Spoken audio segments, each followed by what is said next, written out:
The first step in making a temporary crown or a provisional crown is to make a pre-impression or matrix of the tooth that we're going to be working on. So the pre-impression or matrix would be made as soon as the patient sits in the chair before the tooth is touched by a drill or a handpiece. So what we're going to do is typically with patient, we would get the patient numb first, and then we would take our pre-impression while we're waiting for the patient to get numb. The tooth that we're going to be working on today to make our provisional is going to be tooth number 18. So you'll see that I'm going to take my pre-impression of the tooth as is. So the tooth has not been prepped, nothing has been done to it.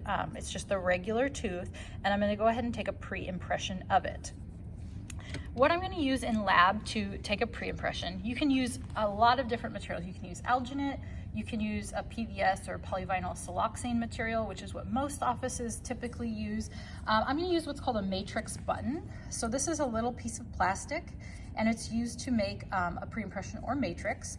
Like I said, it's just plastic. And what I'm going to do is I'm going to stick this in this hot water bath and allow it to soften. And then I'm going to go ahead and take my pre-impression. So with these matrix buttons, they start out white, and when you let them sit in the water bath for about 30 seconds to a minute, it's going to soften and become pliable, and it's going to turn from white to clear.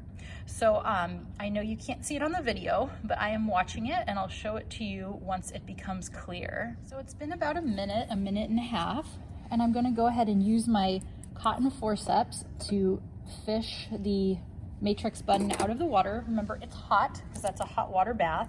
And this is what I have, is this soft little piece of clear plastic. I'm gonna kind of smush this up into a little ball.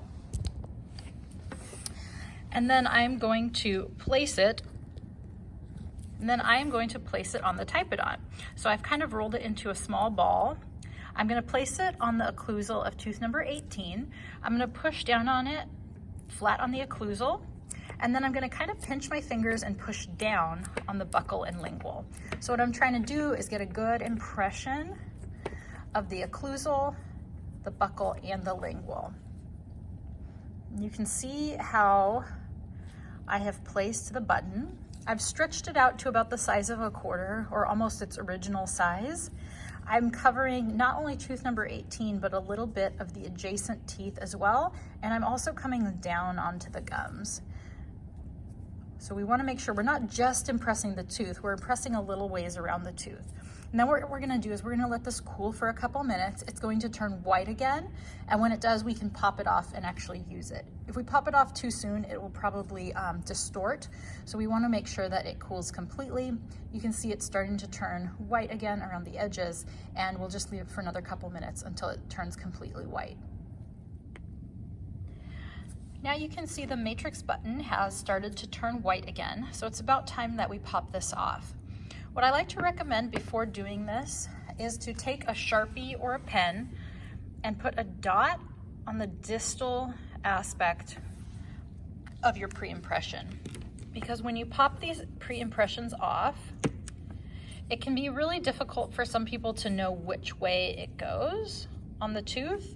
And if you fill this with material and try to put it back on and you put it in the wrong way, you can stretch it or distort it and just kind of ruin it, and you'll have to go through the process again. So if you put a dot on it, you'll always know there's a dot on the distal, and so you'll know exactly which way to put it back on when you get to that step. So put a dot on it, pop it off, make sure it looks like a good impression inside, and now we are ready to actually prep our tooth and then move on to actually creating our crown. Now I have replaced the tooth with a prepped tooth. So now this Typodont tooth is crown prepped, and so you'll swap out the tooth by unscrewing it and putting in the prepped tooth. When you put these teeth in, I want to make sure that you really screw down the prepped tooth. If you just put it in there and think, oh, I'm just going to make it, I'm not going to bother screwing it down, you will have some problems making your temporary. So make sure and screw the tooth down all the way. And then once it is in there, we are ready to start placing our material. So I'm going to go ahead and put together the material. I have an extruder, I have some temporary crown and bridge material, and I have a mixing tip. So to put this together, I'm going to go ahead and first I have to make sure that this back portion is pulled all the way back. To do that, because see, you can't put the cartridge in if this is forward. So what I'm going to do is there's a little lever back here. I'm going to push that with my thumb, and then I'm going to pull back on this, and that pulls that all the way back so that it's flush. Then I can take my cartridge and put it in. It only goes in one way, so just kind of shimmy it in there, and then you're going to push down on this top piece to lock it in. Then I'm going to take the cap off. These caps, you have to twist and then pull it off. If you look at the cap, there's a little pointed notch here, and then there's a little notch in the cartridge itself. So to put the cap on, you line up that notch and then twist it, and to unlock it, you just twist and then pull off. You want to save the caps because you're only going to use a little bit of material, and you'll want to put the cap back on. Before we put our mixing tip on, we always want to bleed out some material. I find that it's especially important when using this temporary crown and bridge material. For some reason, if I don't bleed it, I have a higher instance of having the material not set correctly. So I always want to bleed out just a little bit before I put the tip on. So to do that, you're going to engage the extruder by pulling on the lever. Pull on it gently. Oh, I want to push this back end in. This cartridge has been used before, so I want to push that back end in so that I can actually get the material out. And then I will pull on the handle gently to extrude a little bit of material out. And you'll see that there's a white, and then there's a more of a beige color.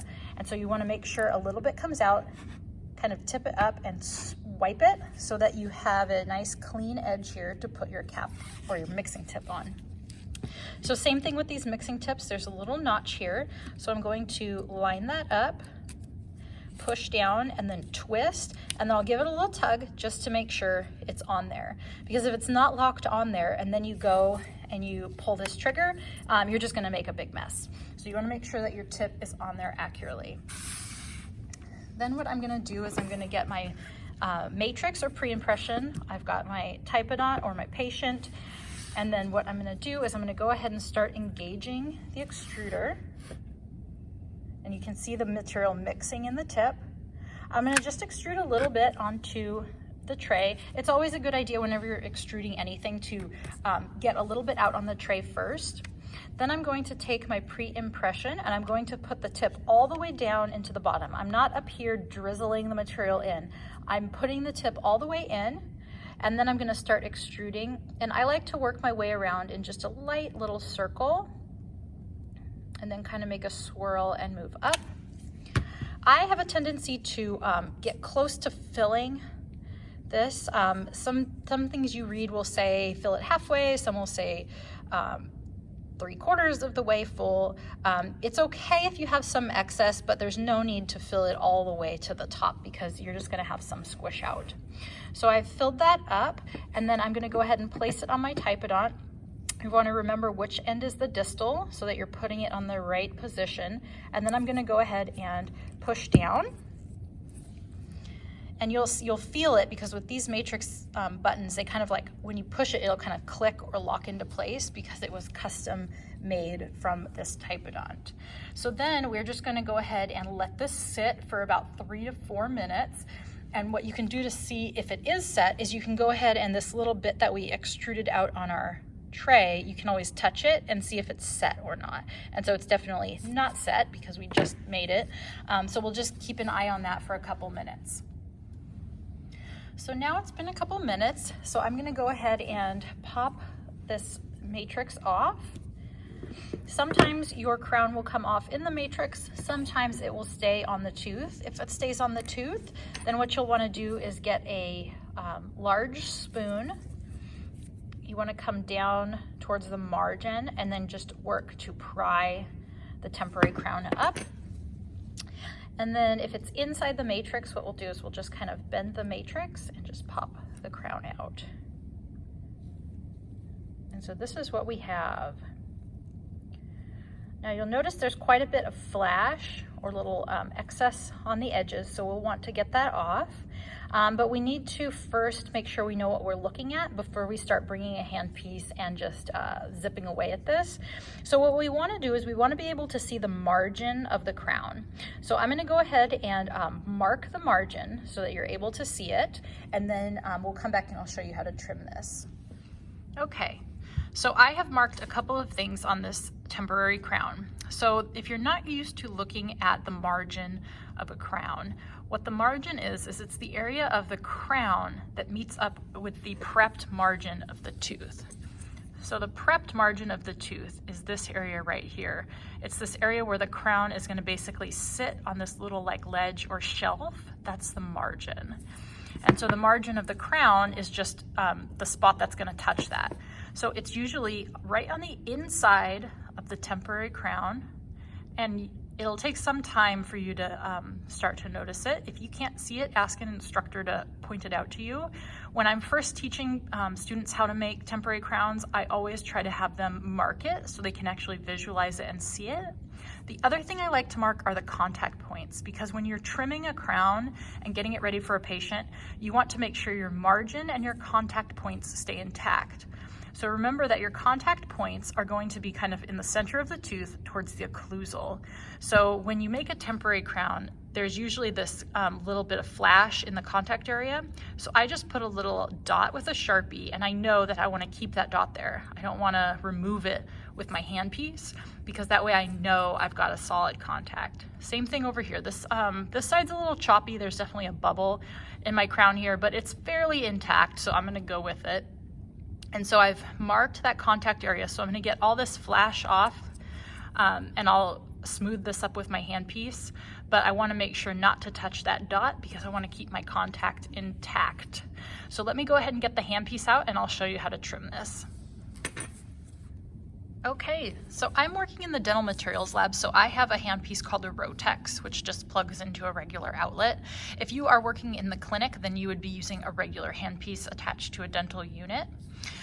With this Rotex, I've got a mandrel burr attached with just a little sanding disc on it. There are lots of different things you can use to trim crowns. Pretty much any type of burr, like a diamond burr, is what I would typically use if I was doing this on a patient, because that's what we have out. But in the lab, I just like to use these little sanding discs because they're easy and they work well for this project. If you're going to use a sanding disc, what I'd recommend, I'm going to go ahead and turn this on, is that I like to hold the crown so that I can see the margin. So I'm holding it with the occlusal down and the margin up. And what I'm going to do is I'm going to take that little sanding disc and I'm going to come in towards the side of the tooth and just tapping lightly on the sides to get the flash off. What I'm not doing is I'm not coming in from the top and going down onto the margin. That's how you're going to end up nicking your margin and potentially creating a gap in the crown. So I'm going to go ahead and just lightly go around the edges. Try not to touch the margin and leave it intact. So I'm trying to leave that black line intact. And I'm just going around and tapping the edges. This area has quite a large piece of flash because of the typodont I was using. I had a little excess go down its giant sulcus. So I'm just going to slowly shave that away. Just take your time with it if you have any large areas like this.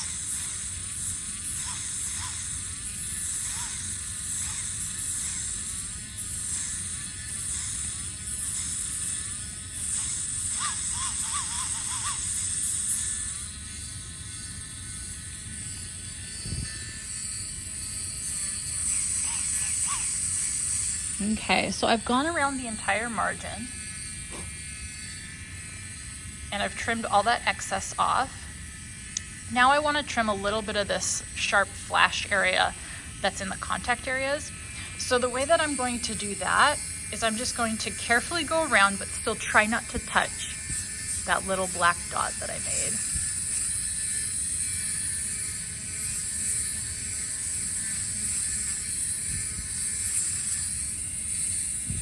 Notice when I do this, I'm actually fulcruming on myself. You can fulcrum on the counter or something else that you have handy. I just usually fulcrum right on myself. Oh, I got my little dot just a little bit. I can still see a part of it, but. So that's what we're going for. You don't need to make any adjustments to the occlusal surface. What you would do after you have gone around and smoothed and gotten rid of all your flash is you will actually try it on your patient. You would try it in their mouth. If you've done it and it's all dusty like this, rinse it off before you put it in a patient's mouth. But then you go ahead and try it on their tooth. And then you would have them bite down and check the fit. Mine does look quite a bit high. Sometimes with these typodonts, I don't know, they just, the teeth are kind of weird and we end up with some really high crowns. But you'd want to check your patient's occlusion as well as check the contacts, and then you would polish this up and clean it really good for them. In this case, I just want you to go around and get the flash off and just kind of get a feel for it and then kind of see what that process is like. So if you have any gaps in the margin, like I do right here, on the distal, there's a pretty good gap there that could be really sensitive for a patient. That's an area where we'd probably say, let's remake that crown. The lingual, however, looks really nice. So that's making a provisional crown. That's the process, and have fun.